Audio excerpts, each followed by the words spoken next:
Here's a letter from Mr. D. McGee of Kansas City, Missouri. He says, Dear Request Performance, I heard you say on your program that you can turn the tables on people. How about doing a Sherlock Holmes story where Dr. Watson and Sherlock Holmes switch parts? Can we do it, Dick? Can we do it? Don't forget, Junie, that as Richard Rogue, I'm an active member of the exalted and distinguished fraternity of radio detectives. Well, give. The first thing to do is ask the man who plays the role of Sherlock Holmes, Basil Rathbone.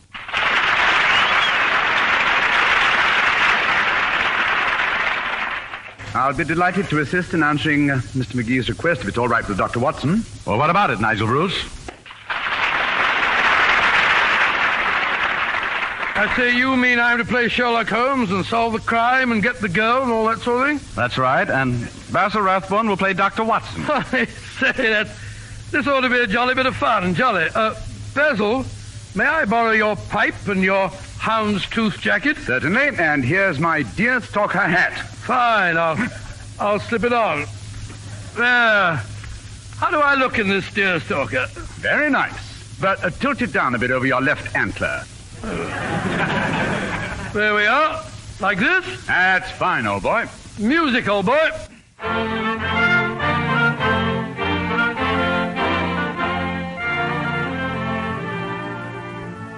Well, here I am in my lodgings in Baker Street with my good friend Dr. Watson beside me. Splendid characterization so far, huh? Well, here we go again. I say, Watson, hand me my magnifying glass. Magnifying glass. What in the world are you doing? I'm playing Dr. Watson. But, what are you saying? I don't know. What have you been saying all these years? What a pity, my dear Watson, we don't have a fascinating crime to solve. Yeah, it's a pity. It's a great...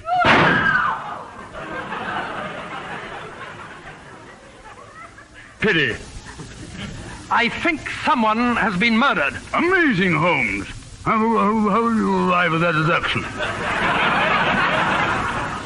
Elementary, my dear Watson. If you will just open that door, you will find the mortal remains of a plumpish woman of 48, with graying hair, hazel eyes, pale complexion, a blue dress, and a pink hat. I'll open the door.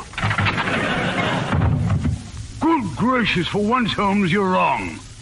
Wrong? Well, it's a red hat. There is only one thing to do. I'll reconstruct the crime. Watson, old fella, just place yourself outside the door, exactly where the corpse was standing. Now, I shall close the door.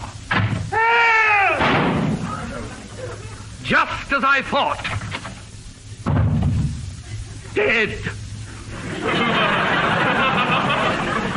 Dead. I say, that's splendid. Now I can play Sherlock Holmes all the time. What blows in here, Joes? I beg pardon? Well, how come L. Rathbone is so horizontal?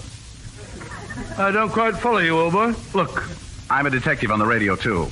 What are you two squares up to? I was recreating a crime in order to solve it. Oh, Jenny, dear. You've got bats in your badges, boys. Recreating the crime, got to go by with a bustle.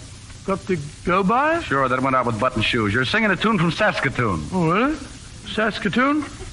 Tell me, old chap, what's your name? Richard Rogue, private eye, and detective extraordinary. If some ace wants to dip a Betsy in your medulla, just ring Rogue. Well, why should anybody want to Betsy my medulla? Well, you can never tell when some con you've helped can may bust out of the poke and try to stash your shiv in your chubby pink and white. My dear fella, I am convinced that you'll go every bit as far in radio as I have. What makes you think so? Nobody can understand you either.